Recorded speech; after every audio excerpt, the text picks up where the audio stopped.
பிரகாஷ், இந்த தமிழகத்தில் பல இடங்களில் இப்போ வேல்முருகனுடைய ஒட்டுமொத்த கட்சியே கூட அவர் சொன்ன மாதிரி நாம் தமிழருக்கான அந்த வயது அங்கிற ஒரு இது இருக்கும், இளைஞர்களுக்கான நிறைய மக்கள் இருக்கிற ஒரு இடம்னு கூட சொல்லலாம். ஆனால் இப்போ வேல்முருகன் உள்ளிட்டவர்கள் கூட பெரிதாக இந்த திரும்ப நாம் தமிழருக்கு இருக்கிற அதே பிரச்சனை இருக்கிறது. உங்களெல்லாம் நீங்கள் முழுமையாக அத்தனை பேரும் ஏற்கக்கூடிய இடத்துல இந்த கட்சிகள் வருதா? இளைய சமூகம் புதிய மாற்றத்தை இந்த மண்ணிலே உருவாக்க முடியும் என்கின்ற ஆணித்தரமான நம்பிக்கை அனைவரிடத்திலும் உண்டு. அது எங்களுடைய நிறுவன தலைவரிடத்திலும் உண்டு. அதன் அடிப்படையில் தான் நாங்கள் இளைஞர்களை நோக்கிய பயணத்தை மேற்கொண்டோம். கடந்த 4 ஆண்டுகளாக தமிழ்நாட்டில் இருக்கின்ற 234 தொகுதிகளிலும் 32 மாவட்டங்களிலும் எங்களுடைய நிறுவன தலைவர் சுற்றுப்பயணம் செய்து இளைஞர்களை சந்தித்து, மாணவர்களை சந்தித்து, மாணவர்களுடைய ஆலோசனையை கேட்டு எங்களுடைய இயக்கத்தை நாங்கள் தொடங்கினோம். அதன் அடிப்படையில் பார்த்தால் இளைய சமூகத்திற்கான வாய்ப்பு இன்றளவும் அரசியல் ரீதியாக மறுக்கப்படுகிறது, குறைந்தளவே கொடுக்கப்படுகிறது. அது முதலில் மாற வேண்டும். அதே போல சென்ற முதல்வராக இருக்கிற முத்தமிழறிஞர் கலைஞர் அவர்களும் புரட்சித் தலைவி அம்மா அவர்களும் நல்லாட்சியை தமிழகத்தில் தந்து கொண்டிருக்கிறார்கள், ஒரு சில நிகழ்வுகளை தவிர. அதன் அடிப்படையில் தான் எங்களுடைய இயக்கத்தின் சார்பாக அனைத்து இந்திய அண்ணா திராவிட முன்னேற்ற கழகத்திற்கு நாங்கள் ஆதரவு நிலைப்பாட்டை எடுத்தோம். சும்மா நாங்கள் ஆதரவு நிலைப்பாட்டை எடுக்கவில்லை. பள்ளி மாணவர்களுக்கு முதலில் ஒரே ஒரு சீருடை மட்டும்தான் வழங்கப்பட்டு கொண்டிருந்தது. ஆனால் இந்த ஆட்சியில் அனைத்து இந்திய அதிமுக அரசு 4 சீருடை வழங்கியது. புத்தகங்களை சுமந்து மக்களுடைய வரிப்பணத்தில் வந்தது, அதை அரசு திருப்பி திட்டங்கள் பார்க்க வேண்டும். அவர்களுடைய தொலைநோக்கு திட்டங்கள். இந்த மாணவர் சமூகம் படித்து இந்த சமூகத்தில் முன்னேற வேண்டும் என்கின்ற அந்த தொலைநோக்கு பார்வை அவர்களிடத்தில் இருக்கிறது. அதன் அடிப்படையில் தான் அவர்கள் புத்தகம். எத்தனை லட்சம் வேலை வாய்ப்புகள் உருவாக்கப்பட்டது? 84 லட்சம் பேர் இன்னைக்கு காத்திருக்காங்க வேலை வாய்ப்பு. முதலில் எடுத்த உடனே வேலை வாய்ப்பு ஏற்படுத்தி விட்டால் படிக்காத சமூகத்தை உருவாக்கி விட்டு வேலை வாய்ப்பு கொடுத்தால் எப்படி? அது என்ன இப்ப இந்த 5 ஆண்டுகள்ல தான் படிக்க வைக்கிறீங்களா? கடந்த 45 ஆண்டுகளா என்ன நடந்தது? இவங்க ஜெயலலிதா ஆட்சிக்கு வந்த பிறகே கூட 91ல இருந்து இவ்வளவு காலம் என்ன நடந்ததுங்கிற கேள்வி வராதா? தொடர்ந்து இளைய சமூகம் படித்துட்டு இருக்கு. அதற்கான வாய்ப்பு இன்னும் அதிகப்படுத்தணும். லேப்டாப் கொடுக்குறீங்க, அதுக்கான ஸ்மார்ட் கிளாஸ் ரூம் ஏதாவது கொண்டு வரீங்களா? அது எப்ப கொடுக்கப்படுகிறதுல நிறைய கேள்விகள் இருக்கு, நம்ம பேசுவோம். லேப்டாப் வழங்குறதே கூட அவங்க கல்லூரிகளுக்கு போன பிறகுதான் கிடைக்குதுங்கிற குற்றச்சாட்டுகளும் இருக்கதான் செய்யுது. ஒரு நிமிஷம், லேப்டாப்பை அவன் அறிவுபூர்வமாக பயன்படுத்தினால் மிகப்பெரிய வாய்ப்பு இந்த சமூகத்தில் இருக்கு. என்னோட கேள்வி என்னன்னா, நீங்க இப்படி ஒரு எப்பவுமே இப்ப இத்தனை கட்சியினுடைய பிரதிநிதிகளும் சொல்றாங்க இளைஞர்கள் பெரிய அளவிற்காக ஒரு மன வருத்தத்தோட இருக்கிறாங்க, பெரிய அளவுக்கு இந்த அரசியல் மீதே ஈர்ப்பு இல்லாம இருக்கிறாங்க அப்படிலாம் இருக்கும்போது, ஒரு ஆட்சியில இருக்கிற நீங்க ஒரு ஆட்சியை ஆதரிக்கிற ஒரு கட்சியா இருக்கும்போது உங்களுக்கு என்ன ஈர்ப்பு வந்துட முடியும்? அத்தனை பிரச்சனைகளையும் அவங்களோட நிக்கணும்னு தான் மக்கள் நினைப்பாங்க, இளைஞர்கள் நினைப்பாங்க. தனிப்பட்ட சார்ந்த அத்தனை பிரச்சனையும் தமிழக வாழ்வுரிமை கட்சி தனியாக நின்று களத்தில் போராடி இருக்கிறோம். அது ஈழ சம்பந்தமாக போராட்டமாக இருக்கலாம், தமிழர்களுடைய உரிமை மறுப்பு போராட்டமாக இருக்கலாம், தமிழர்களுடைய வாழ்வுரிமை என்று சொல்லப்பட்ட நெல்லை மாவட்டத்தில் பெப்சி நிறுவனம். அதெல்லாம் தான் எனக்கு கேள்வி. உங்ககிட்ட இருக்கு, அது அறிவிச்சல் அடுத்தடுத்த கட்டங்களில் ஒரு முக்கியமான உங்க 2 பேர்ட்ட இருந்து கேட்க விரும்புறதுங்கிறது, இதுவெல்லாம் தான் இன்றைய இளைஞர்களை ஈர்க்கக்கூடிய விஷயங்களா இருக்காங்கிற கேள்வி இருக்கிறது. நீங்க முன்வைக்கிற தமிழ்நாடு சார்ந்த அல்லது அந்த குறுகிய எல்லைகள் அப்படின்னு முன்வைக்கிற அந்த இளைஞர்களோட பார்வையில், நான் அது குறுகிய எல்லையா இல்லையாங்கிறதுக்குள்ள நான் வரல, அப்படியான ஒரு விமர்சனமும் முன்வைக்கப்படுது. அப்ப நீங்க ஒரு லார்ஜர் ஸ்கேல்ல பெரும்பான்மை இளைஞர்களை ஈர்க்கிறதுல பிரச்சனை இருக்கிறதா அப்படிங்கிற கேள்வி இருக்கிறது. நம்ம தொடர்ந்து பேசுவோம். சுமத்ரா, நிறைய புது புது இயக்கங்கள் வர்றாங்க. இப்போ சட்ட பஞ்சாயத்து நீங்கள் ஒரு மாற்றத்துக்கான விஷயங்களை முன்னிறுத்துறோம் அப்படின்னு சொல்கிறீங்க, நிறைய இளைஞர்களை ஈர்க்கிறோன்றீங்க, பல்வேறு ஊழலை எதிர்ப்பது அப்படிங்கிறதுல முக்கியமாக நீங்கள் நிற்கிறீங்க. ஆனால் உங்களுக்கான வாக்கு வங்கி அப்படிங்கிற அளவுக்கு மக்கள் வர்றாங்களா? இளைஞர்களே பெரிய அளவுக்கு உங்கள் போராட்டங்களில் கூட உங்களை போன்ற அமைப்புகள், நான் தனித்து உங்கள் அமைப்பு மட்டுமே சொல்லலை, 100 இளைஞர்களை பார்க்குறதே பெரிய விஷயமாக இருக்கிறது. அப்போ இது எதை காமிக்குது? இது வரைக்கும் ரொம்ப கம்மியான இளைஞர்கள் தான் பார்ட்டிசிபேட் பண்ணியிருக்காங்க அப்படிங்கிறத நிச்சயமாக நான் ஒத்துக்க மாட்டேன். இன்னொன்று, இது ஒரு கட்சியோ இல்லை இது இந்த அமைப்புக்குள்ளேருந்தே சோர்ஸ் பண்ணுதோ அந்த மாதிரி கிடையாது. நிச்சயமாக இப்போ நீங்கள் தமிழ்நாட்டில் இருக்கிற ஒரு ஆவரேஜ் ஃபேமிலி எடுத்துக்கிட்டிங்கன்னா, அந்த ஃபேமிலியை யார் லீட் பண்ணுறா அப்படின்னாக்க அந்த குடும்பத்தில் இருக்கிற இளைஞர் தான் லீட் பண்ணுறாரு. ஸோ அப்படி இருக்கும்போது இந்த இளைஞர்கள்லாம் இன்னொரு வயசானவரை போய் தலைவராக ஏற்றுக்குவாங்களா அப்படிங்கிறது ஒரு மிகப்பெரிய கேள்வி. வயதுங்கிறது ஒரு ஃபேக்டரா இருக்கா? வயதான ஒரு தலைவர் அப்படின்னு நீங்க ஒரு கருத்து சொல்றீங்க. அப்படி இல்லை, அவங்க கிட்டேயே அவ்வளோ தலைமை பண்பு இருக்கும்போது நாங்கள் என்ன பண்ணுறோன்னா, நீங்கள் வாங்க இளைஞர்களே, நீங்கள் வாங்க, உங்களில் யார் நிறையா சோஷியல் ஆக்டிவிட்டி பண்ணியிருக்கீங்க, யார் நிறையா லீடர்ஷிப் குவாலிட்டி டெமான்ஸ்ட்ரேட் பண்ணியிருக்கீங்க, நீங்கள் வாங்க, உங்களுக்கு சப்போர்ட் பண்ணுறோம். உங்களை மாதிரி இளைஞர்கள் மற்றவங்களுடைய சப்போர்ட்டை நாங்கள் ஒருங்கிணைச்சு இந்த மக்களாட்சி உண்மையான மக்களாட்சியாக மலர்றதுக்கான ஒரு வாய்ப்பை நம்ம ஏற்படுத்தி கொடுக்குறோம். ஆனா இப்போ இந்த மாதிரி உங்களை போன்ற அமைப்புகள்ல ஒரு ஒருங்கிணைப்பை பார்க்க முடியறது இல்லையே. நிறைய பேர் அங்கங்க வேலை பார்க்குறாங்க. இப்போ தேர்தலை ஒட்டி ஒரு முயற்சி எடுத்திருக்கீங்க, 51 அமைப்புகளை ஒன்று சேர்த்து ஒரு கட்சியாக தேர்தலை சந்திக்கிறது அப்படின்றீங்க. கட்சி இல்லை, நிச்சயமா இது கட்சி இல்லைங்க. இது ஒரு அமைப்பாக இது கட்சி கிடையாது. அவங்கவுங்க சுயேட்சையாக நிற்பாங்க, அல்லது சின்ன சின்ன அமைப்புகளை அவங்க ஏற்கனவே ரெஜிஸ்டர் பண்ணியிருந்தாங்கன்னா அப்படியே பண்ணுவாங்க. நம்ம பார்க்கக்கூடியது அதில் யார் பெஸ்ட்டாக இருக்கிறாங்க, அவங்களுடைய எர்லியர் பெர்ஃபார்மன்ஸ் வச்சு அப்படின்னு சொல்லிட்டு நம்ம மக்களுக்கு அடையாளம் காட்டுறது மட்டும்தான் பண்ணுறோம். நான் எனக்கு தெரிஞ்சு இந்த மாதிரியான மாற்றம் அப்படிங்கிற விஷயத்தை முன்னிறுத்தி சமூக செயற்பாட்டாளர்களாக வந்ததில் நீங்கள் எம்எஸ் உதயமூர்த்தி காலத்திலேருந்தே நான் பார்க்க முடியுது.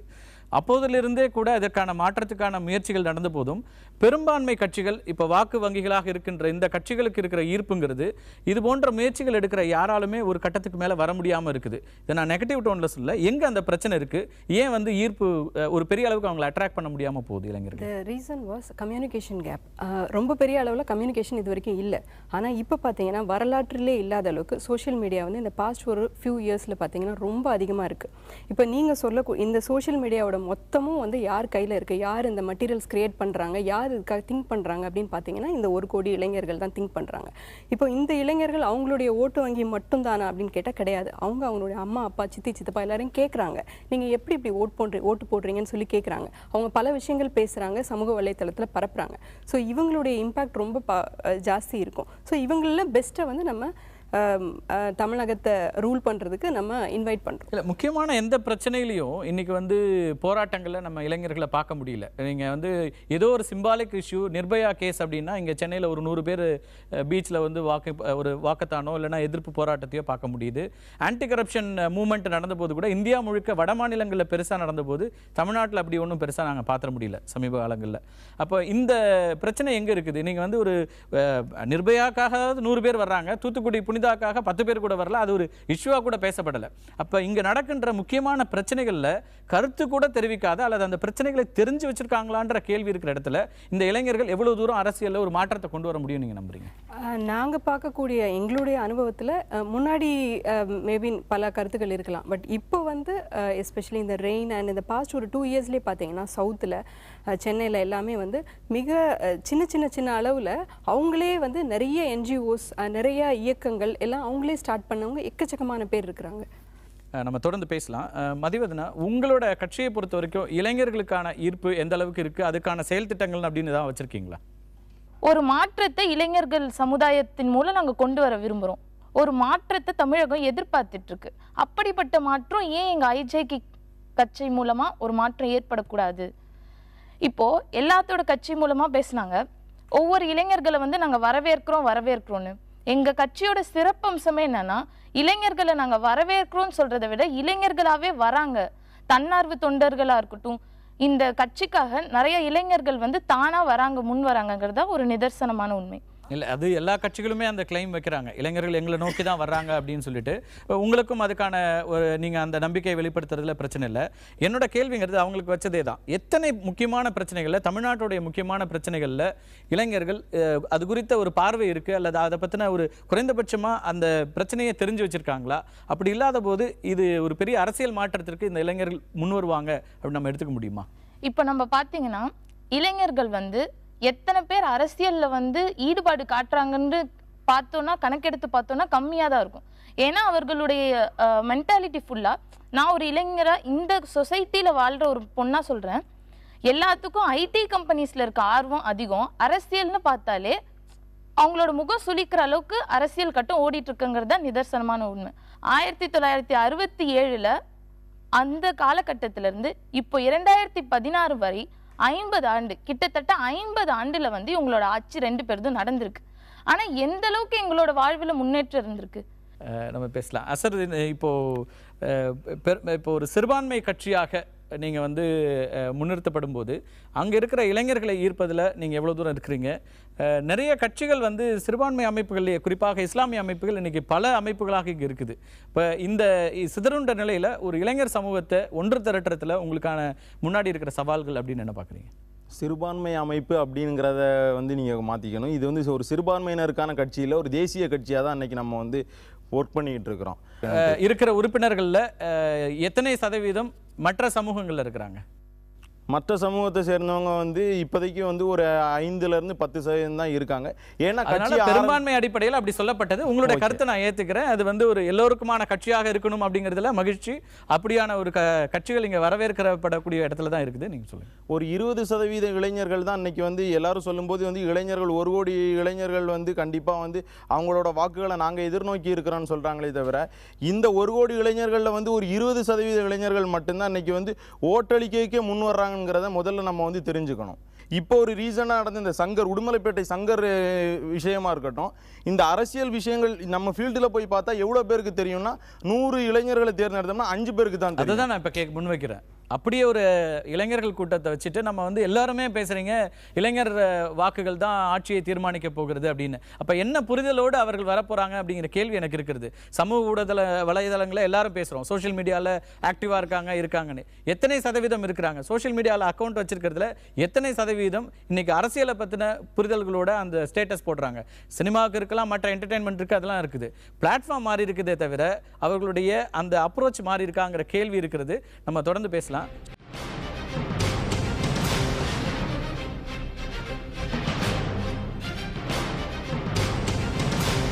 ஷானவாஸ், அதுதான் எனக்கு முக்கியமான உங்கள்கிட்ட முன்வைக்கிற கேள்வி. நீங்க வந்து சொன்னீங்க இளைஞர்கள் மன மாற்றத்தை நோக்கி போயிட்டு இருக்காங்க, அது வந்து ஆட்சி மாற்றமாக வரும், அதுதான் எங்களுக்கெல்லாம் நம்பிக்கையா இருக்குன்றீங்க. எந்த அடிப்படையில் இதெல்லாம் சொல்ல முடியும்? எனக்கு இருக்கிற இந்த கேள்வி, நீங்களும் பார்த்துட்டு இருக்கீங்க, வலைத்தளத்தில் சமூக வலைத்தளங்களில் ரொம்ப ஆக்டிவா இருக்கிற ஒருத்தர், எத்தனை சதவீதம் பேர் இதுக்கெல்லாம் ஃபாலோ பண்ணிட்டு இருக்காங்க? ஒரு முக்கியமான பிரச்சனைகளில் தங்களுடைய கருத்தை தெரிவிக்க கூட வேணாம், தெரிந்து வச்சிருக்கிறாங்க. அதாவது அதிமுக திமுக வேண்டாம் என்கிற மனநிலை எதற்காக வேண்டாம்ங்கிற தெளிவு இருக்கா? இருக்கு. நீங்க எல்லாம் பிரச்சாரம் பண்றீங்க, அதிமுக வேண்டாம் திமுக வேண்டாம், அதனுடைய பிரச்சாரத்தினுடைய எதிரொலி இருக்கலாம். இந்தந்த பிரச்சனைகளால இந்த கட்சிகள் வேண்டாம்னு முடிவெடுக்கிறதுக்கு அவங்கள்ட்ட என்ன காரணங்கள்? அதாவது பொதுவாக இளைஞர்கள்ட்ட வந்து அரசியல் எந்த அளவிற்கு ஆழமாக இருக்கிறதுங்கிற கேள்விக்குள்ள போனா அது உங்க விமர்சனத்தை நான் ஏற்றுக்கிறேன். அதில் எனக்கு எந்த மாற்றுக்கிறதும் கிடையாது. இன்றைக்கு இருக்கிற இளைஞர்கள்ட்ட வந்து ஒரு அரசியலற்ற அரசியல் இருக்குது. அரசியலாவது இருக்குதா அல்லது அரசியலற்ற அரசியலாவது இருக்குது. அதுதான் இந்த ஊழல் எதிர்ப்பு அப்படிங்கிறதுல வந்து இன்னைக்கு அந்த அடிப்படையில் தான் அதிமுக திமுக வேண்டாம் என்கிற மனநிலை வளர்ந்துருக்குது. அது ஊடகங்களும் பெரிய அளவுக்கு அதை முன்னெடுக்குது. அப்படிப்பட்ட ஒரு கட்டமைப்பு இங்கே உருவாக்கப்பட்டிருக்கு. அதனால அதற்கு எதிரான மனநிலையில் இந்த ஒரு கோடி பேரும் கட்டாயமாக இருக்க வாய்ப்பு இருக்கு. அதை வைத்து தான் நாங்கள் அந்த கணக்கை சொல்கிறோம். ஆனால் நீங்கள் கேட்கிற அந்த ஆழமான கேள்வி இருக்குது அல்லவா, இவர்கள் எல்லா அம்சங்களிலும் அரசியல் வயப்பட்டிருக்கிறார்கள் கேட்டால் நிச்சயமாக இல்லை என்பதுதான் என்னுடைய கருத்தம். சகாயம் வந்து அரசியலுக்கு வருவேன்னு சொல்லவே இல்லை. ஆனால் வராத ஒருவரை வந்து தேடி போகிறாங்க இளைஞர்கள். ஆனால் சகாயம் வந்து அரசியலுக்கு வராமல் இருக்கக்கூடிய ஒருவர் நேர்மை நிரூபிப்பார் என்கிற எதிர்பார்ப்போடு போகிற இளைஞர்களுக்கு அரசியலில் ஈடுபட்டு நேர்மையை நிரூபித்த ஏராளம் தலைவர்கள் அரசியலுக்கு உள்ளே இருக்கிறார்கள். அது மட்டும் அவர்களை நோக்கி வரல அவங்க. ஏன்னா அவங்களுக்கு இந்த அரசியலை பற்றிய பார்வை இல்லை. நீங்க இன்னைக்கு ஜி ராமகிருஷ்ணன் இருக்கார். அவர் வந்து அண்மையில் ஒரு பதிவு போடுறார். அவருடைய மனைவி அவர்கள் நூலகர் பணியிலிருந்து ஓய்வு பெற்று அந்த கட்சிக்கு நிதி அளித்து அந்த குடும்பத்தை நடத்தக்கூடிய விதம் குறித்து வீடு வீடாக நான் மாறிக்கொண்டிருக்கிறேன் சென்னையில், இந்த புத்தகங்கள் வைப்பதற்கு கூட எனக்கு சரியான இடம் இல்லை என்று சொல்லி ஒரு பதிவு போடுறார். அப்போ இப்படிப்பட்ட தலைவர் இன்றைக்கும் களத்தில் நின்று கொண்டிருக்கிறார். எங்களுடைய தலைவர் இன்றைக்கும் ஒரு வீடு கூட இல்லாம ஒரு கட்சி அலுவலகத்தில் படுத்துக் கொண்டிருக்கிறார். எளிமையான தலைவர்கள் இருக்கிறார்கள், ஆடம்பர அரசியல் இல்லாத தலைவர்கள் இருக்கிறார்கள், குடும்ப அரசியல் செய்யாத தலைவர்கள் இருக்கிறார்கள், இயற்கை வளங்களை சுரண்டாத தலைவர்கள் இருக்கிறார்கள், சட்டமன்ற நாடாளுமன்ற உறுப்பினர்களாக பதவியில் இருந்த பிறகும் கூட நேர்மையை நிரூபித்த தலைவர்கள் இருக்கிறார்கள். ஆனால் அவர்களை எல்லாம் விட்டுவிட்டு இதற்கு சம்பந்தமே இல்லாத ஒரு அதிகாரியை தேடி நான் போவேன்னு சொல்லக்கூடிய அந்த மனநிலை இருக்குல்ல, இதுதான் அரசியலற்ற தன்மை. இந்த அரசியலற்ற தன்மைக்கு அரசியல் கட்சிகளும் பொறுப்பு தானே? நீங்க அரசியலற்ற தன்மையோட இன்னொரு விஷயமா நான் பார்க்கறது, விடுதலை சிறுத்தைகள் கட்சியே எடுத்துக்கலாம். அந்த கட்சியிலும் கூட திருமாவளவன் தான் முன்னிறுத்தப்படுகிறார். ஒரு தனிநபர் சார்ந்த தலைவர் சார்ந்த அரசியலை நோக்கி தான் இன்னைக்கு தமிழ்நாட்டில் இருக்கு. அப்ப அப்படியான ஒரு ஆட்சியில வேற எந்த கட்சியா இருந்தானே இன்னைக்கு தலைவர் சார்ந்தது. இப்ப கொள்கைகள் அப்படிங்கிற விஷயங்கள்லாம் அவர்களுக்கு கொண்டு போகவே படவே இல்லை. அதுல எல்லா கட்சிகளுக்கும் பொறுப்பு இருக்கா இல்லையா? இல்லை, வரலாற்றில் தனிநபர் பாத்திரத்தை நம்ம ஒதுக்கி தள்ளிவிட்டு அரசியலையோ சமூகத்தையோ பார்க்க முடியாது. தனிநபர் பாத்திரம் மிக முக்கியமானது. மார்க்சின் வழியாகத்தான் மார்க்சியத்தை நாம் பார்க்கிறோம். பெரியாரின் வழியாகத்தான் பெரியாரிய சமூக நீதி கொள்கையை பார்க்கிறோம். அம்பேத்கரின் வழியாகத்தான் அம்பேத்கரிய கொள்கையை நாம் பார்க்கிறோம். அப்போ திருமாவளவன் என்கிற தனி மனிதர் என்பது இருந்தாலும் அவர் வைக்கிற தத்துவம் என்ன? அவர் வைக்கிற தத்துவம் அம்பேத்கரியம், பெரியாரியம், சமூக நீதி என்கிற அரசியல் இருக்கிறது. அந்த அரசியலில் தான் அந்த இளைஞர்களை, லட்சக்கணக்கான கோடிக்கணக்கான இளைஞர்களை அணிதிரட்டுகிறோம். திருமாவளவன் தமிழ்நாட்டு இளைஞர்களிடம் கடந்த 25 ஆண்டு காலமாக முன்வைக்கிற அரசியல் கொள்கை தத்துவம் நிலைக்கக்கூடியது. திருமாவளவன் காலத்திற்கு பிறகு அந்த இதற்கெல்லாம் அடிப்படையாக இருப்பார்கள். இதற்கெல்லாம் அடிப்படையாக இருக்கிறது நம்ம தேர்தல் அப்படிங்கிறது ஜனநாயகத்துல ஒரு பங்கா தான் பார்க்கிறோம். அப்ப உட்கட்சி ஜனநாயகம்ங்கிறது கேள்விக்குள்ளாகுதுல. ஒரு தனிநபரை ஒரு தலைவரை முன்னிறுத்தும் போது அங்க அவர் எடுக்கிற முடிவுகள் தான் இருக்குது. அப்ப அந்த உட்கட்சி ஜனநாயகத்துக்கான கேள்வி வருது. இது திருமாவளவனை குறித்து மட்டும் நான் கேட்கல, அதை தெளிவுபடுத்துறேன். பெரும்பாலான கட்சிகளுக்கு அது பொருந்தும். இந்த பொது உடைமை கட்சி அல்லாத மற்ற எல்லா கட்சிகளுக்கும் அது பொருந்தக்கூடியதா இருக்கு. இதுவும் கூட இளைஞர்களுக்கான ஒரு கேள்வியாக இருக்கிற ஒரு விஷயமா இருக்கு. அதாவது இன்னைக்கு வந்து எல்லா கட்சியிலுமே விவாதிக்கப்பட்டு முடிவெடுக்கக்கூடிய கட்சிகள் தான் அதிகம். நீங்க வந்து இது கூட இன்றைக்கு திமுக மீதான ஒரு எதிர் மனநிலைக்கு காரணம். ஏன்னா அதாவது கட்சிகளிடம் இருந்த அதிகாரம் வந்து தலைவர்களிடம் போய், தலைவர்களிடம் இருந்த அதிகாரம் வந்து குடும்பங்கள்கிட்ட போய், குடும்பங்கள்கிட்ட இருந்த அதிகாரம் இன்னைக்கு ஒரு தனிநபர்கிட்ட போய் சுருங்கி நிற்குது. தனிநபர் முடிவுக்காக எல்லா அம்சங்களும் எல்லா துறைகளும் காத்திருக்குது. எல்லோரும் ஒரு தனிநபர் முடிவுக்காக காத்திருக்கிறார்கள். இந்த நிலை தான் எதேச்சதிகார நிலை.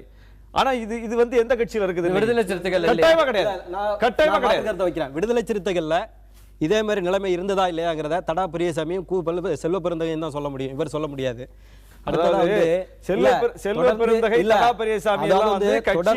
அதிகாரத்தை அனுபவித்து விட்டு வெளியே போய் இன்னொரு கட்சியில் சேர்ந்தவர்கள்.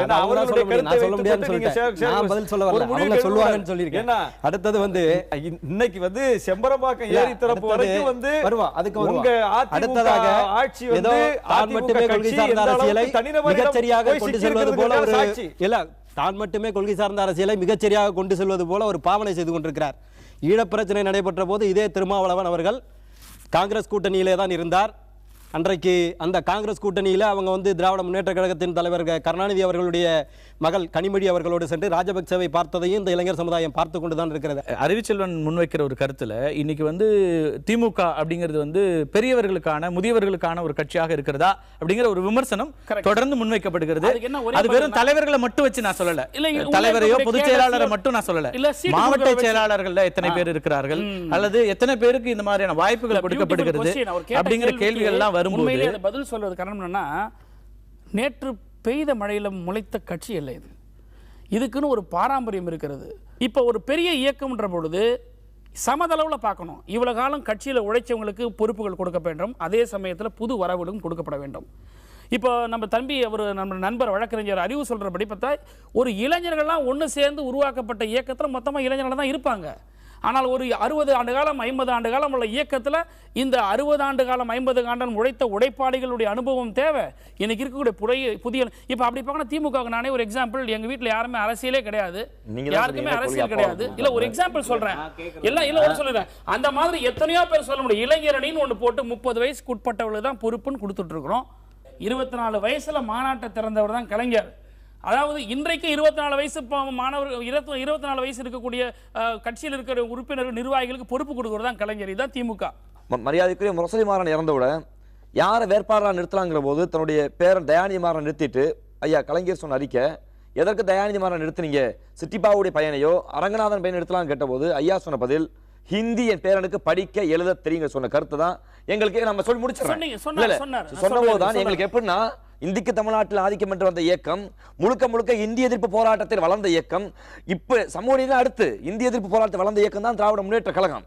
இந்திய வரக்கூடாது என்ற இயக்கம் ஒரு முரண்பான பதில் வரும்போது தான் அதுல ஒரு சின்ன புரிதல் எனக்கு என்னன்னா, ஒரு கட்டாயத்தை தான் நாங்க அவங்க எதிர்த்தாங்க. ஹிந்தி கட்டாயமாக வலியுறுத்தப்படுவதை, ஹிந்தி கத்துக்க கூடாது, எந்த மொழியை கத்துக்க கூடாதுன்னு சொல்லல. இன்னொன்னு 67ல இருந்த அதே நிலைப்பாடு இப்பவும் இருக்கணுமா அப்படிங்கிற கேள்வி பல விஷயங்கள்ல மாறி வர்றாங்க. இன்னைக்கு ஒரு குளோபலைஸ்ட் சிச்சுவேஷன்ல இல்ல உலகமயமாதல்ல எல்லா மொழிகளையும் தெரிஞ்சுக்க யாரையும் கட்டாயப்படுத்தி படிக்க கூடாது. நீங்க அந்த உலகமய கொள்கைக்கு வரும்போது முடிச்சிடறேன். அது வந்து ஒண்ணு சில அந்த கேள்விக்கு பதில் என்னன்னா, தலைவரை பார்த்து கேள்வி கேட்கும் போது நீங்க வந்து குடும்பத்தில் கொடுக்குறீங்கன்ற மாதிரி அந்த கேள்விகளுடைய அந்த வேகம், அந்த கோபம், அந்த அனலுக்கான பதில் அது தவிர மற்றபடி ஒன்றும் கிடையாது. அவ்வளவுதான். பொதுவா சொல்றேன், உங்க கட்சி உருவாக்கப்பட்டதுக்கான காரணம் என்ன, உங்களுடைய சித்தாந்தம் என்ன, அது சொல்லுங்க. அழகான கேள்வி. சரியான மக்கள் தெரிஞ்சுக்கிட்டோம். தனி மனிதருடைய மொழியை வந்து பகுப்பாய்வு பண்ற டிஎன்ஏ சோதனைக்கு நாங்க ஒரு பகுப்பாய்வு இருக்க முடியாது. சமூக நீதி என்று பேசி வந்த இயக்கங்கள் இங்க ஆரிய திராவிட போராட்டம் என்று வந்த போது இவர்கள்லாம் சொன்னார்கள் ஆரியர்களுக்கு மாற்று சொல் திராவிடம் என்று. ஒன்று முடிச்சிடுறேன். இப்படி திராவிட இயக்கங்கள் ஆரம்பிக்கப்பட்ட திராவிட இயக்கங்கள் கர்நாடகாவிலோ ஆந்திராவிலோ கேரளாவிலோ திராவிட இயக்கம் வென்றதா என்ற கேள்வி இருந்துச்சு. பதில் இல்லை. நாங்க சொன்னா நீங்க அங்க மட்டும் ஆதி ஆந்திரா, ஆதி கர்நாடகா, ஆதி கேரளா என்று ஒரு குடிய ஷெட்யூல் காஸ்ட் வைக்கும்போது ஏன் ஆதி திராவிடன் வச்சேங்கிறதுக்கு பதில் இல்லை. நாங்க சொல்றோம், முதல்ல யாதுமுறை யாவரங்கள் சொன்னது எங்க தமிழ் சமூகத்தில் எங்களுக்கு அரசியல் அதிகாரம், குறிப்பாக மாற்றுமொழி பேசுவோர் கையில, நான் பேர் சொல்லி விரும்ப அழைக்கிறது தப்பா போயிடும், மாற்றுமொழி பேசுகிற தீர்மானிக்கிற இடத்துல தமிழ்நாட்டில் அமைஞ்சிச்சு. அதனால எங்கள் திருநாட்டில் எங்கள் நல்லாட்சி, வாழுகிற உரிமை யாருக்கும் உண்டு, ஆளுக உரிமை தமிழர் எமக்கே உண்டு நாங்க சொல்றோம். அது தப்பா இருக்கலாம். தலைவர்கள் உருவாகிற போது அவருக்கு ஒரு சித்தாந்தம் தான் பேசும். நாம் தமிழர் கட்சி உருவாகிற போது மீண்டும் இவங்க எல்லாம் பிறர் மொழிக்கு எதிரானவர்கள் நிறுத்துகிற போக்கு இருக்கு. அதை நான் வன்மையா கண்டிக்கிறோம். அதுக்கு நாங்கள் எங்க அரசியல் யாதுமுறை யாவரங்களில் தான். நன்றி.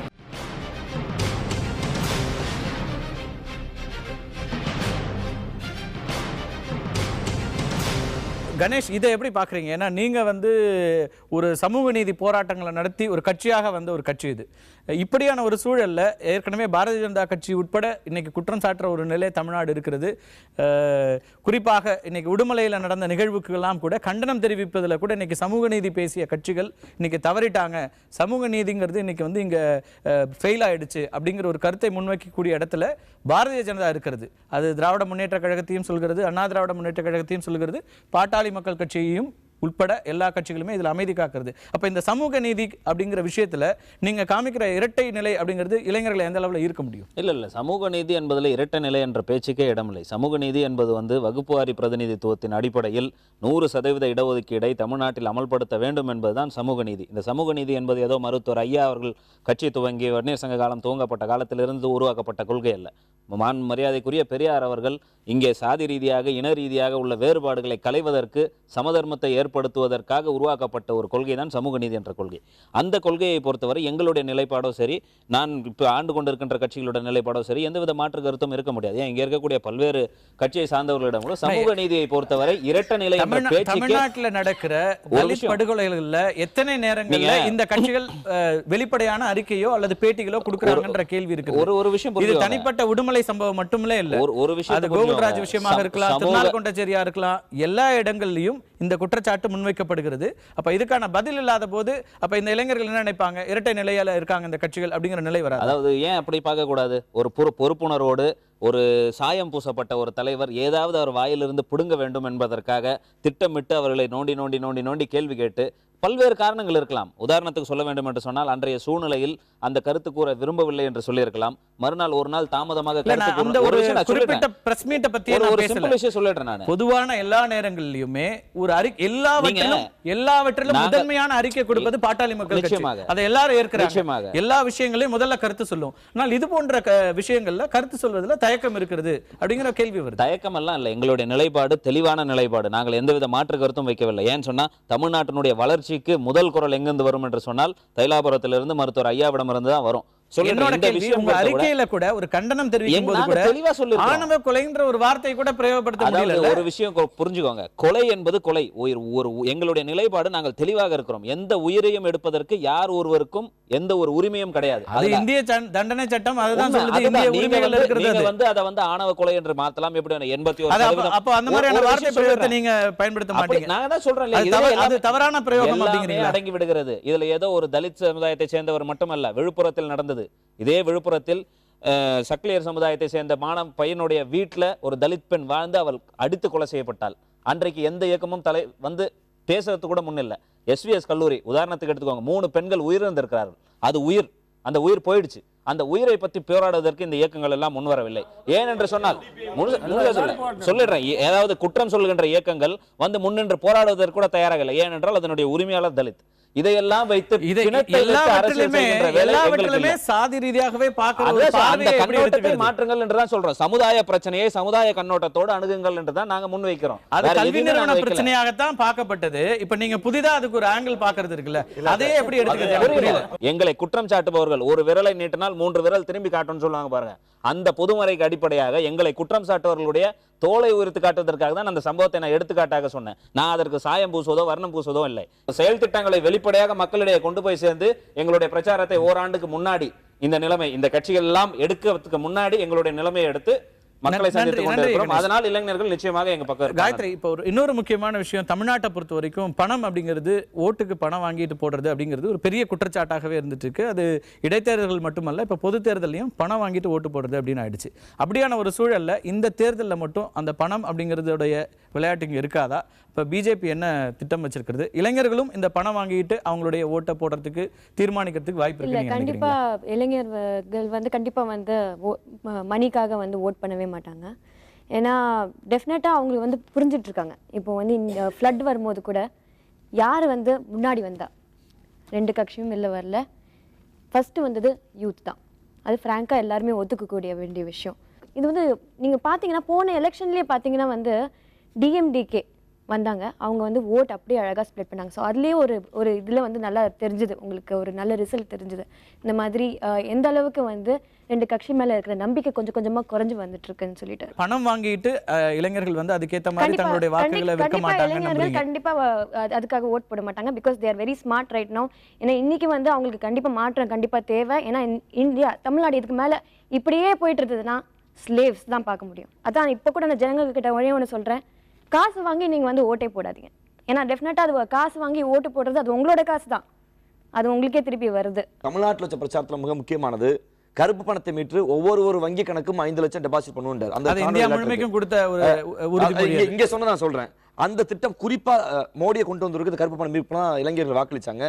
அது குறித்து என்ன ஆச்சுன்னு பாஜக விளக்கம் கொடுக்கணும்னு நினைக்கிறேன். இல்ல, இப்படியான எதிர்பார்ப்புகள் இருந்த நேரத்துல அதெல்லாம் இல்ல இப்ப இவ்வளவு எதிர்பார்ப்புகள் இருந்த நேரத்துல மோடி வந்து 2 ஆண்டுகள்ல பெருசா செய்யலங்கும் போது அது உங்களை பாதிக்காதா அப்படிங்கறத கேள்வி. தமிழ்நாட்டுல உங்களுக்கு என்ன ஈர்ப்பு வந்துற போது? நிறைய விஷயம் செஞ்சிருக்காங்க. இன்னைக்கு வெள்ளம் வந்தது கூட அவர் தான் வந்து காசு வந்து இவ்வளவு தூரம் வந்து பண்ணி ஹெல்ப் பண்ணிருக்காங்க. பொதுவாக தேர்தல் வரும்போது இளைஞர் சக்தி 1 கோடி வாக்காளர்கள் இளைஞர்களுக்கு இவ்வளோ பண்ணுற எல்லா கட்சியும் பேசிகிட்டு இருக்காங்க. ஆனால் தேர்தலுக்கு பிறகு மாணவர்கள் படுகின்ற பிரச்சனை, இளைஞர்கள் படுற பிரச்சனை யாரும் பேசுறது கிடையாது. குறிப்பாக இந்த 5 ஆண்டுகள் இல்லை அதுக்கு முன்னாடி எப்பவுமே எடுத்துக்கலாம், வனக்கல்லூரி மாணவர்கள் பாதிக்கப்பட்டாங்க, டிடி மருத்துவக் கல்லூரி மாணவர்கள் பாதிக்கப்பட்டாங்க. ஒரு வாரத்துக்கு முன்பு கூட பார்த்தீங்கன்னா கோவையில் பார்த்தீங்கன்னா ஒரு தனியார் கல்லூரி மாணவர்கள் பாதிக்கப்படுறாங்க. தொடர்ச்சியாக 90,000க்கு மேற்பட்ட மாணவர்கள் ஃபீஸ் கட்ட முடியாமல் ஹால் டிக்கெட் கிடைக்காம கஷ்டப்படுறாங்க. இப்படி அன்றாட மாணவர்கள் பிரச்சனை பற்றி, இளைஞர்கள் பிரச்சனை பற்றி யாரும் பேசுறது கிடையாது. நம்ம கணேஷ் சொன்னார், இது மாதிரி வந்து 84 லட்சம் பேர் வந்து வேலைவாய்ப்பு இல்லாமல் கஷ்டப்படுறாங்க. நியாயம் தான், யாரும் மறுக்கலை. ஆனால் அதே நேரத்தில் சுயதொழில் தொடங்குவதற்கான பேங்க் லோன் ஏன் வாங்கி தர எந்த கட்சி முன் வரது கிடையாது. பணம் அப்படிங்கிறது முக்கியமான விஷயமா இருக்கு. தமிழ்நாடு தான் மோஸ்ட் எக்ஸ்பென்சிவ் ஸ்டேட் இந்தியாவிலேயே எலெக்ஷனை பொறுத்த வரைக்கும். அப்படி இருக்கிற இடத்துல பணம் வாங்கிட்டு இந்த இளைஞர்கள் தங்களோட வாக்குகளை மாற்றி போடுவாங்க அப்படின்னு நினைக்கிறீங்களா? இல்லை அந்த பணம் அப்படிங்கிறது இவங்களை எந்த விதத்திலையும் சரி பண்ணாது அல்லது அவங்களை ஈர்க்காது அப்படின்னு நினைக்கிறீங்களா? நிச்சயமாக இருக்காது அப்படின்னு தான் நான் நினைக்கிறேன். ரொம்ப ஏழைப்பட்டவங்க அந்த மாதிரி வாங்கிக்குவாங்க அப்படின்னு சில பேர் கண்டம்ப்ளேட் பண்ணால் கூட அவங்க வாங்கினாலும் அதே கட்சிக்கு ஓட்டு போடுவாங்க அப்படின்னு சொல்ல முடியாது. அவங்க அவ்வளோ ஸ்மார்ட், அவ்வளோ புத்திசாலி. இது தவிர இன்னொரு விஷயம் நான் சொல்ல விரும்புகிறேன். இப்போ நிறைய பேர் நிறைய பிரச்சனைகள் வந்து சால்வ் ஆகலன்னு சொல்லிட்டு டிகேட்ஸாக சொல்லிட்டு இருக்காங்க. அதுக்கு முக்கியமான காரணம் வந்து என்னென்னா, ஆட்சியில் இருக்கவங்க பிரச்சனைகளால் பாதிக்கப்படாதவங்க. நாங்கள் இப்போ என்ன சொல்கிறோன்னா, இப்போ 70% வந்து ஃபார்மர்ஸ் இருக்காங்க. எந்த அளவுக்கு ஃபார்மர்ஸ் ரெப்ரசன்டேஷன் வந்து அசம்பிளியில் இருக்குன்னு கேட்டால் கிடையாது. ஸோ பிரச்சனைகளால் பாதிக்கப்பட்ட நீங்கள் வாங்க, நீங்கள் வந்து உங்கள் பிரச்சனைகளை சட்டசபையில் பேசுங்க. நீங்கள் டீ கடையிலையும் ஆஃபீஸ்லையும் அங்கேயும் இங்கேயும் பேசிகிட்டு இருக்கீங்களே, அங்கே வந்து பேசுங்க அப்படின்னு சொல்லி நாங்கள் சொல்கிறோம். ஆமாம், நீங்கள் சொல்கிறீங்க இப்போ பணம் அப்படிங்கிறது வந்து மக்கள் விரும்பி ஏற்கக்கூடியதில்லை. இன்றைக்கி கட்சிகள் கொண்டு போய் திணிக்கிறாங்க. அவங்க ஒருவேளை நம்ம வாங்கலைன்னா அந்த காசு வேற யாருக்காவது போகுமோங்கிற நிலைக்கு இன்றைக்கி வந்துருச்சு. அப்படியான ஒரு சூழலில் இந்த விழிப்புணர்வு பிரச்சாரங்கள், இந்த விஷயங்களுக்குள்ளெல்லாம் நீங்கள் போகும்போது அதுக்கான அக்செப்டன்ஸ் வருதா? அதனால என்ன மாற்றங்களை கொண்டு வர முடியுது? இன்னைக்கு நிச்சயமாக வருது. நிச்சயமாக எங்களோட பல என்ஜிஓவில் பல வாலண்டியர்ஸ் அதை பண்ணிட்டு இருக்காங்க. ரொம்ப சக்ஸஸ்ஃபுல்லாக நடந்துட்டு இருக்கு. நன்றி.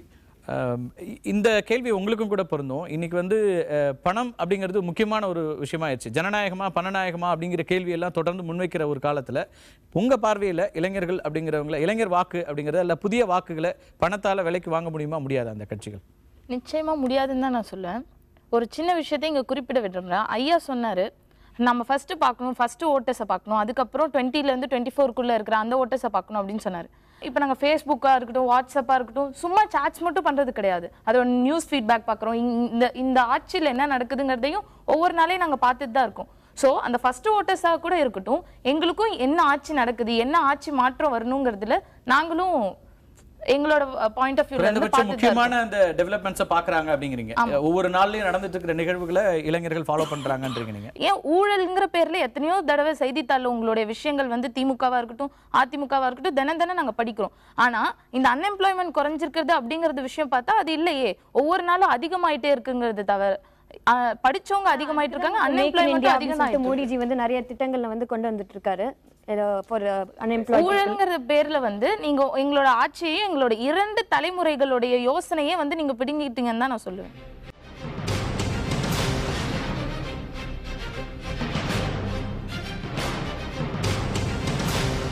திமுக வந்து பேசி மக்களுடைய பிரச்சனைகளை முன்னிறுத்தி பல்வேறு போராட்டங்களை வைத்தெல்லாம் அரசியல் செய்த காலம் போய் இன்னைக்கு வந்து விளம்பரங்களை வித்தியாசமா கொடுக்கிறது, டிவியில வர்ற விளம்பர வாசகங்களை வைத்தெல்லாம் இன்னைக்கு விளம்பரங்கள் கொடுக்கிறது, ஒரு பக்க விளம்பரம் கொடுப்பது, இப்படியான விஷயங்கள் மூலமாக இளைஞர்களை ஈர்க்க முடியும் நம்புதா? இல்லை, இதுல என்ன தவறு இருக்கு? இதுல என்ன தவறு? நான் தவறு சரினே சொல்லல, இதன் மூலமாக ஈர்க்க முடிகிறதா நான் கேக்குறேன். போராட்டங்கள் மீதான நம்பிக்கையை திமுக அல்லது மற்ற கட்சிகள் இன்னைக்கு வந்து விட்டுட்டாங்க. காலம் முன்னேற்றத்திற்கு ஏற்றாற் போல, வளர்ந்து வரக்கூடிய நாகரிக வளர்ச்சிக்கு ஏற்றாற் போல, தொழில்நுட்பத்துக்கு ஏற்றாற் போல திமுக தன்னை ஈடுபடுத்தி வந்துகிட்டு இருக்கு. வளர்ந்த கட்சின்னு சொல்லி ஒரு புல் ஸ்டாப் வைக்கிறீங்க. இல்லை, பேச்சால வளர்ந்த கட்சி, பேச்சாலே வளர்ந்து கொண்டிருக்கக்கூடிய கட்சி தான் திமுக. இன்றைக்கும் புது இளைஞர்கள் வராங்கன்னு சொன்னால் திமுகவுடைய கருத்துக்களை மேடைகளில் எங்களுடைய தலைவர்கள் பேசுவதை கேட்டு வராங்க. விளம்பரங்கள் அப்படின்றது ஒரு தனி டாபிக், அதை கொண்டா ரெண்டு ஒன்னா ஜாயின் பண்ணி கேட்டீங்க, பதில் சொல்லிடுறேன். பிரச்சார யுக்தியில ஒரு மாற்றமா இருக்கு. ஏன்னா இப்போ ஒண்ணுமே இல்லை, இப்போ நம்ம வந்து நியூஸ் பேப்பரை டெய்லியும் எடுத்து பிரித்து படிக்கிறத காட்டிலும் இன்றைக்கு வந்து நம்ம டிஜிட்டலைஸ் பண்ணி இன்னைக்கு படிக்கிற காலம் வந்திருக்கு. இன்னைக்கு அது மாதிரி திமுக வந்து இன்னைக்கு மேடைகளில் போய் பேசுறதை காட்டிலும் அல்லது அதையும் காண்டி இன்னைக்கு வீட்டுக்குள்ள அந்த பத்திரிகைகளில் அந்த வாசகங்களை, ஏன்னா இன்னைக்கு வேகமாக போயிட்டு இருக்கான் நாட்டில் இளைஞர்கள், அதெல்லாம் புரியுது, ஈர்க்கக்கூடிய வாசகங்கள் போடுங்க, அதெல்லாம் உங்களுடைய உரிமை, நான் அதை மறுக்கல. இன்னைக்கு உங்க தலைவர், உங்களுடைய பொருளாளர் உட்பட எல்லோரும் சமூக வலைத்தளத்துல இருக்கிறாங்க, இருக்கீங்கிறது அவசியம், அதை நான் மறுக்கல, அது ஓகே. பட் இன்னைக்கு திமுகவும் கூட விளம்பரங்கள் மூலமாகத்தான் இந்த இளைய தலைமுறையை போய் ரீச் பண்ண முடிய வேண்டியிருக்குதா? உங்களுடைய திட்டங்களோ, உங்களுடைய போராட்டங்களோ, உங்களுடைய பிரச்சனைகளை முன்வைக்கிற விஷயங்களோ அவங்களை ஈர்க்காம இந்த விளம்பரங்கள் தான் ஈர்க்குதாங்கிற இல்ல. அதுவும் விளம்பரங்களும் ஒன்று தேவை. எங்களுடைய பிரச்சனை நாங்கள் வந்து போராட்டங்கள் மூலமாக அல்லது எங்களுடைய கருத்துக்கள் மூலமாக எடுத்து வைக்கிறது வந்து அந்த பண்ணி ஒரு பக்கம் நடந்துக்கிட்டு தான் இருக்குது. இன்னைக்கு ஊடகங்கள் நிறைய பெருகி போச்சு, ஒவ்வொருத்தரும் ஒரு சிந்தனைக்கு ஏற்ற மாதிரி பேசிகிட்டே இருக்கிறாங்க. அதாவது நடந்த திருப்பூர் கொலையில் வந்து சமூக நீதிக்காக போராடிய திமுக கூட இதை பற்றி பேசல, அது தாமதமாச்சுன்ற ஒரு வார்த்தை அவர் போற போக்கில் சொன்னீங்க. அதுக்கு நான் ஒரே சொல்றேன், இல்லை சொல்றேன் கேளுங்க, பாருங்க சொல்றேன் கேளுங்க. நீங்க நினைக்கிற மாதிரி நேரம் பார்த்துலாம் வெளியிடுறதெல்லாம் நீங்க எதிர்பார்க்க முடியாது. ஒரு சொல்றேன், நான் பேசி முடிச்சு விஷயம் சொல்ல முடியும். பேசுங்க சார், நான் சொல்றேன் கேளுங்க சார். நீங்க சொல்றத கேளுங்க. நீங்க ஒரு தவறான புரிதலை வைக்கும்போது நான் அதுக்கு பதில் சொல்ல வேண்டியிருக்குது. கேளுங்க. திருநாள் கொண்டச்சேரியில இன்னைக்கு வரைக்கும் அறிக்கை வந்திருக்கு. நான் சொல்றத கேளுங்க. உங்களுக்கு குரலை உயர்த்ததுனால ஒண்ணும் பிரச்சனை ஆயிடாது. ஒரு நிமிஷம் கழிச்சு நீங்க அறிக்கை விடுவீங்களா? இல்ல, நீங்க பூசாதீங்க. கேக்குற கேள்விகளை ஒவ்வொருத்தரும் நான் பதில் சொன்னா தயாரா இருக்கிறேன். ஒருத்தர கேட்க தயாரா இருக்கீங்களா? நான் கேக்குறேன், நீங்க அதை சொல்லுங்க. ஒரு நிமிஷம் இவர் கேக்குற கேள்விக்கு சமூக சிந்தனையில சோஷியல் ஜஸ்டிஸ்க்காக வந்த இயக்கம் சொல்றீங்களே, இன்னைக்கு வந்து ஜாதி மறுப்பு அல்லது வேறு ஜாதியில இன்னொரு ஜாதி திருமணம் சொல்லி தமிழ்நாட்டில் இந்தியாவில் இன்னைக்கு திருமண சட்டம் இந்து மேரேஜஸ் ஆக்ட் ஒன்று இருந்துச்சு, இந்தியன் கிறிஸ்டியன்ஸ்க்கு மேரேஜஸ் ஆக்ட் இருந்தது, முஸ்லிம்ஸ்க்கு இருக்கு. ஆனா ஸ்பெஷல் மேரேஜஸ் ஆக்ட்னு ஒன்னு இந்தியாவில் கொண்டாந்து கலைஞர் மட்டும்தான். அதனால தான் சாதி மறுப்பு சாதி மறுப்பு திருமணங்கள் இன்றைக்கு நிறைய வருவதற்கு காரணம் வந்து திராவிட முன்னேற்ற கழகம் போட்ட வித்து. சாதி மறுப்பு திருமணத்தை சட்டமாக்கிய இயக்கம், அதற்கு வந்து பரிசு தொகை ஊக்கத்தொகை கொடுத்த இயக்கம், துணிச்சலான முடிவு, மாற்றுக்கிறதே கிடையாது. நீங்க எடுத்த அந்த துணிச்சலான முடிவுக்கான இடையூறுகள் தான் இன்னைக்கு நடந்துட்டு இருக்கு. அதாவது அந்த சட்டமாக்கிய விஷயத்திற்கான இடையூறுகள் களத்துல நடந்துட்டு இருக்கு. அப்போ உங்களுக்கு தான் எல்லா கட்சிகளை விட முதல்ல கோபம் வரணும். கண்டிப்பா விடுதலை சிறுத்தைகளுக்கு வர்ற கோபத்துக்கு முன்னாடி உங்களுக்கு கோபம் வரணும். இல்ல, அப்படி இடதுசாரிகளுக்கு கோபம் வர முன்னாடி உங்களுக்கு கோபம் வரணும். ஆனா கடைசி வரைக்கும் திமுக இருந்து வருது. இதுதான் பிரச்சனை. சரி, சமூக நீதியை விட்டுருங்க, சமூக நீதியை விட்டுருங்க. சட்ட ஒழுங்கு அடிப்படையில் பாருங்க. சட்ட ஒழுங்கு அடிப்படையில் ஜெயலலிதா அரசுல ஒரு கொலை நடந்ததுன்னா 3 நாள் கழிச்சு நீங்க அறிக்கை விடுவீங்களா? ராமஜெயம் கொலைக்கு 3 நாள் கழிச்சு அறிக்கை விடுவீங்களா? அப்போ சமூக நீதி அடிப்படையில் நீங்க முதல்ல அதுக்கு குரல் கொடுத்திருக்கணும். சட்ட ஒழுங்கு அடிப்படையில் முதல்ல நீங்க குரல் கொடுத்திருக்கணும். ரெண்டுலயுமே நீங்க தாமதிக்கிறீங்க. தலைவர் வந்து ஒரு அறிக்கை கொடுக்கிறது எவ்வளவு நேரத்துல கொடுக்கிறதெல்லாம் அரசியல் நாகரிகமே கிடையாது பேசுறது. என்ன பொறுத்த வரைக்கும் தலைவர் தலைவர் கொடுத்திருக்கிறாரா இல்லையான்றத பார்க்கணும். எப்ப கொடுத்தாரு அந்த தெரியுமா? செய்திகள் இருங்க, சமூக செய்திகள் வலைதளங்கள்ல இருங்க, ஒவ்வொன்றும் திமுக அந்த காரர்களை செய்திகள் கண்டிச்சு எழுதிட்டாங்க. இருங்க சார், சமூக வலைதளங்கள்ல திமுக உணர்வாளர்களை கண்டிக்கிறாங்க. இந்த தலைமையை இப்படி அமைதியா பேசுறேன்.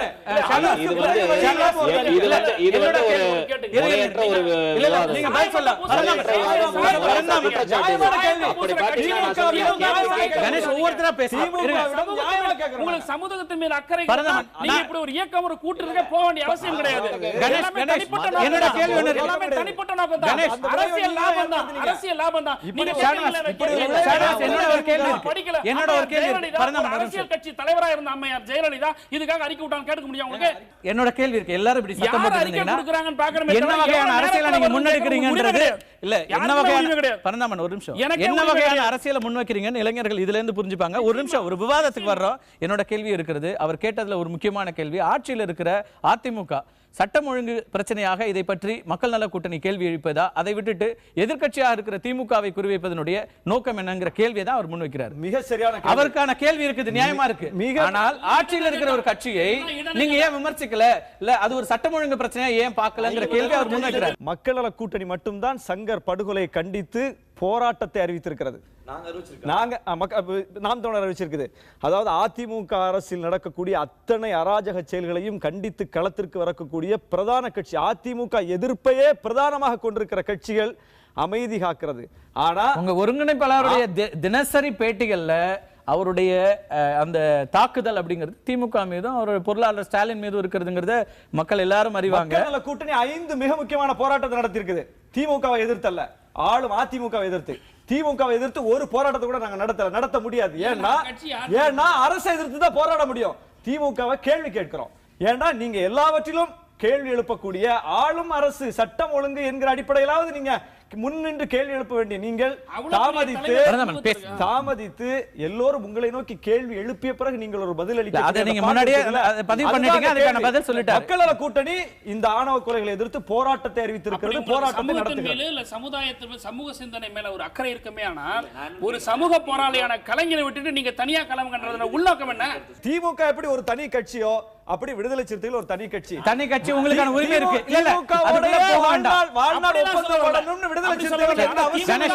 ஒரே ஒரு விஷயம், இந்த 50 ஆண்டு காலம் இருக்கின்ற சூழ்நிலையை மாற்றி ஒரு புதிய நம்பிக்கையை எந்த அரசியல் கட்சி அவர்களிடம் மனசில் படுகிறதோ அதை நோக்கி இன்றைய இளைஞர்களுடைய வாக்கு செல்லும் என்பதில் எந்தவித மாற்று கருத்தும் இல்லை. அந்த இடத்தில் அன்புமணி இருக்கிறார் என்பதில் மாற்று கருத்து இல்லை. 1 கோடிக்கு மேல இளைஞர்களுடைய வாக்குகள் இருக்கு அப்படின்னு சொன்னாலும் கூட அந்த வாக்குகள் எந்த விதமாக இருக்கிறது, ஒரு கன்சாலிடேட் பண்ண முடியுமா, ஒட்டுமொத்தமாக ஒரு கட்சியை நோக்கி அந்த வாக்குகள் ஈர்க்கப்படுகின்றனவா, அல்லது அந்த வாக்குகளை அந்த இளைஞர்களுக்கு ஒரு அரசியல் தெரிந்திருக்கிறதா, ஒரு அரசியலற்ற அரசியலைத்தான் அந்த இளைஞர்கள் இப்போது பின்பற்றி வருகிறார்களா, அப்படிப்பட்ட ஒரு இளைஞர்களால் என்ன விதமான மாற்றத்தை உண்டாக்க முடியும் அப்படிங்கிற கேள்வியெல்லாம் எழுகிறது.